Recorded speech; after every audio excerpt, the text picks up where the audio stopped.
Please welcome former First Lady Michelle Obama.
Something wonderfully magical is in the air, isn't it? Yeah. You know, we're feeling it here in this arena, but it's spreading all across this country we love. A familiar feeling that's been buried too deep for far too long. You know what I'm talking about. It's the contagious power of hope. The anticipation, the energy, the exhilaration of once again being on the cusp of a brighter day.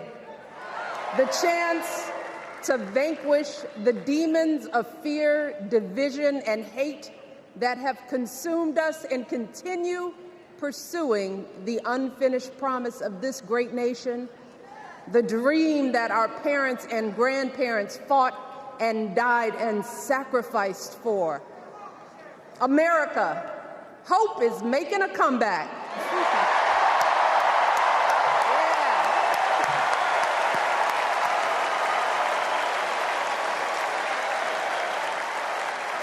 But to be honest, I am realizing that until recently, I have mourned the dimming of that hope. And maybe you've experienced the same feelings, that deep pit in my stomach, a palpable sense of dread about the future.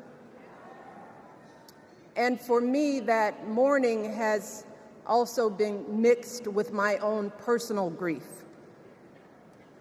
The last time I was here in my hometown was to memorialize my mother, the woman who showed me the meaning of hard work and humility and decency, the woman who set my moral compass high and showed me the power of my own voice. Folks,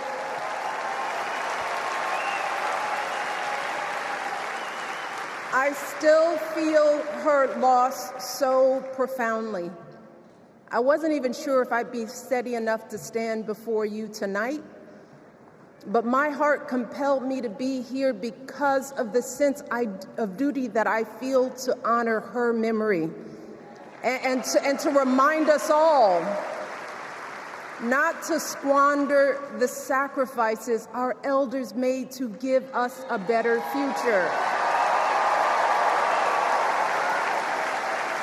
You see, my mom, in her steady, quiet way, lived out that striving sense of hope every single day of her life. She believed that all children, all people have value, that anyone can succeed if given the opportunity. She and my father didn't aspire to be wealthy. In fact, they were suspicious of folks who took more than they needed. They understood that it wasn't enough for their kids to thrive if everyone else around us was drowning. So my mother volunteered at the local school. She always looked out for the other kids on the block. She was glad to do the thankless, unglamorous work that for generations has strengthened the fabric of this nation. The belief that if you do unto others, if you love thy neighbor, if you work and scrape and sacrifice, it will pay off. If not for you, then maybe for your children or your grandchildren. You see, those values have been passed on through family farms and factory towns, through tree-lined streets and crowded tenements, through prayer groups and National Guard units and social studies classrooms. Those were the values my mother poured into me until her very last breath. Kamala Harris and I built our lives on those same foundational values. Even though our mothers grew up an ocean apart, they shared the same belief in the promise of this country. That's why her mother moved here from India at 19. It's why she taught Kamala about justice, about the obligation to lift others up, about our responsibility to give more than we take. She'd often tell her daughter, "Don't sit around and complain about things, do something." So, with that voice in her head, Kamala went out and she worked hard in school, graduating from an HBCU, earning her law degree at a state school. And then she went on to work for the people, fighting to hold lawbreakers accountable, strengthening the rule of law, fighting to get folks better wages, cheaper prescription drugs, a good education, decent health care, child care, elder care. From a middle-class household, Kamala worked her way up to become Vice President of the United States of America. My girl, Kamala Harris, is more than ready for this moment. She is one of the most qualified people ever to seek the office of the presidency. And she is one of the most dignified. A tribute to her mother, to my mother, and to your mother too. The embodiment of the stories we tell ourselves about this country. Her story is your story. It's my story. It's the story of the vast majority of Americans trying to build a better life. Look, Kamala knows, like we do, that regardless of where you come from, what you look like, who you love, how you worship, or what's in your bank account, we all deserve the opportunity to build a decent life. All of our contributions deserve to be accepted and valued. Because no one has a monopoly on what it means to be an American. No one.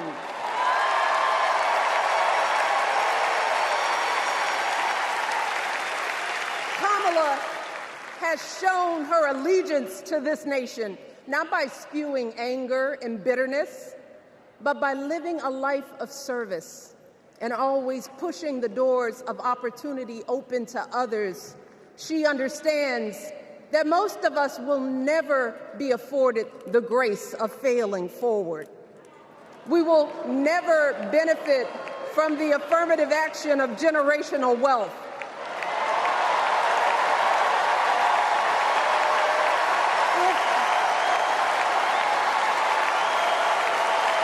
If we bankrupt a business or choke in a crisis, we don't get a second, third, or fourth chance. If things don't go our way, we don't have the luxury of whining or cheating others to get further ahead. No.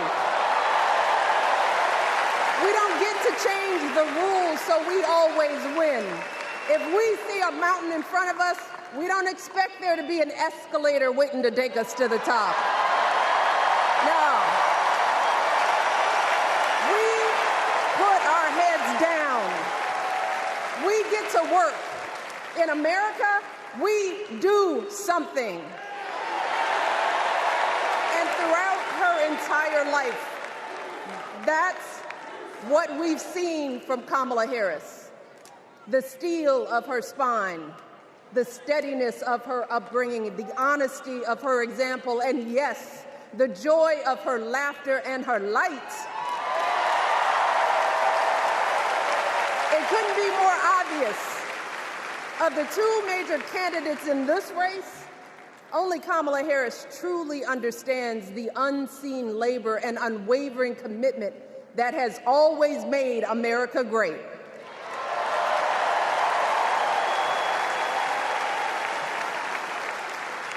Now, unfortunately, we know what comes next. We know folks are going to do everything they can to distort her truth. My husband and I sadly know a little something about this. For years, Donald Trump did everything in his power to try to make people fear us. See, his limited, narrow view of the world made him feel threatened by the existence of two hard-working, highly educated, successful people who happen to be black.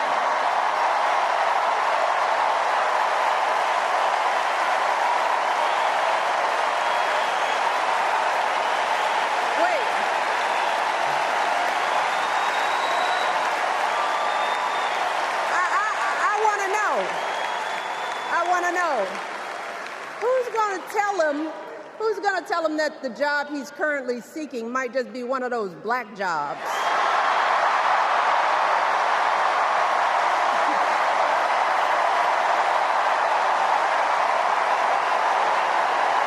Look, it's his same old con. His same old con. Doubling down on ugly, misogynistic, racist lies as a substitute for real ideas and solutions that will actually make people's lives better. Look, because cutting our health care, taking away our freedom to control our bodies, the freedom to become a mother through IVF like I did, those things are not going to improve the health outcomes of our wives, mothers, and daughters. Shutting down the Department of Education, banning our books, none of that will prepare our kids for the future. Demonizing our children for being who they are and loving who they love, look, that doesn't make anybody's life better.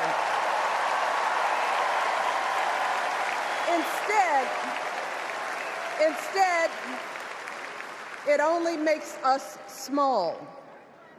And let me tell you this, going small is never the answer. Going small is the opposite of what we teach our kids. Going small is petty, it's unhealthy, and quite frankly, it's unpresidential.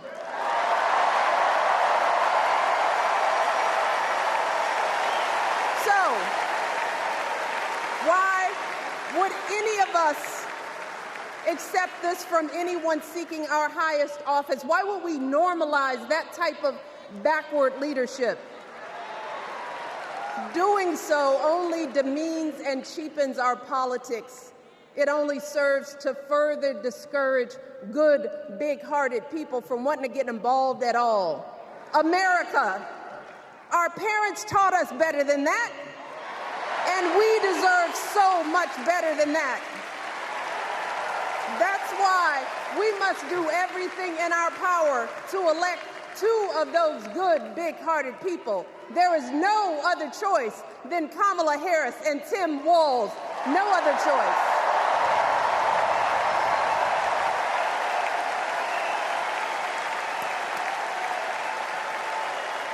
But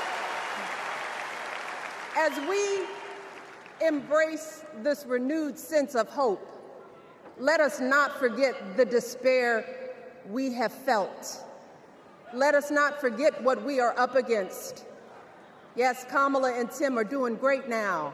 We're loving it. They're packing arenas across the country. Folks are energized. We are feeling good. But remember, there are still so many people who are desperate for a different outcome, who are ready to question and criticize every move Kamala makes, who are eager to spread those lies, who don't want to vote for a woman, who will continue to prioritize building their wealth over ensuring that everyone has enough. So no matter how good we feel tonight or tomorrow or the next day, this is going to be an uphill battle. So folks, we cannot be our own worst enemies. No. See, because the minute something goes wrong, the minute a lie takes hold, folks, we cannot start wringing our hands. We cannot get a Goldilocks complex about whether everything is just right. And we cannot indulge our anxieties about whether this country will elect someone like Kamala instead of doing everything we can to get someone like Kamala elected.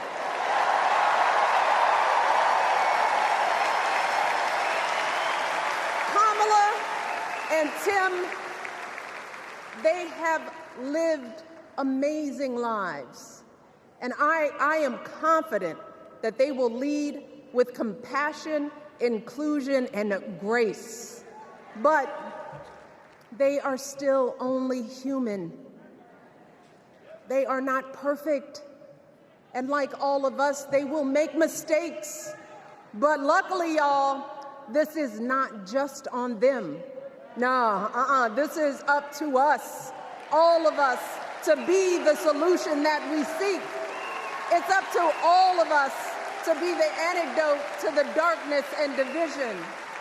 Look, I don't care how you identify politically, whether you're Democrat, Republican, Independent, or none of the above. This is our time to stand up for what we know in our hearts is right.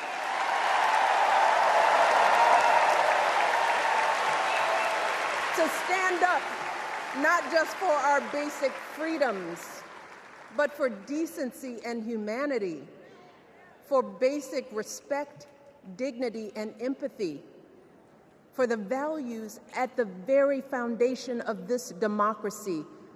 It's up to us to remember what Kamala's mother told her. Don't just sit around and complain, do something.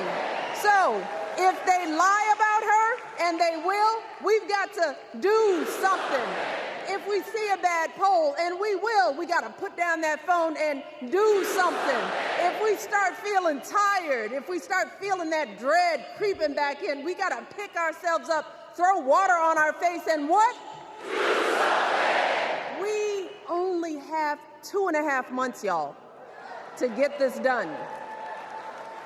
Only 11 weeks to make sure every single person we know is registered and has a voting plan. So, we cannot afford for anyone America to sit on their hands and wait to be called. Don't complain if no one from the campaign has specifically reached out to you to ask you for your support. There is simply no time for that kind of foolishness. You know what you need to do. So, consider this to be your official ask. Michelle Obama is asking you, no, I'm telling y'all to do something.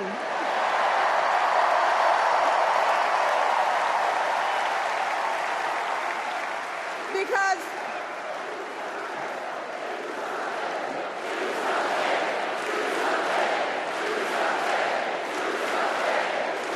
you all, this election is going to be close.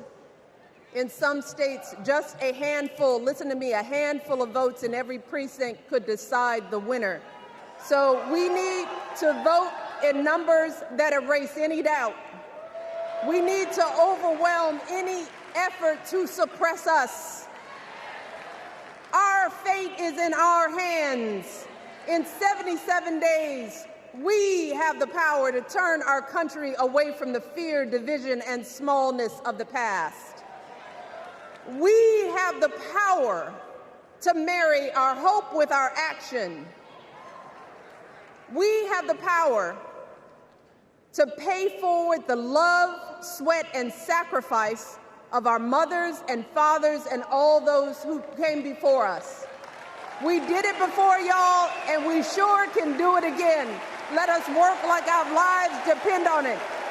And let us keep moving our country forward and go higher, yes, always higher than we've ever gone before as we elect the next President and Vice President of the United States, Kamala Harris and Tim Walz. Thank you all. God bless.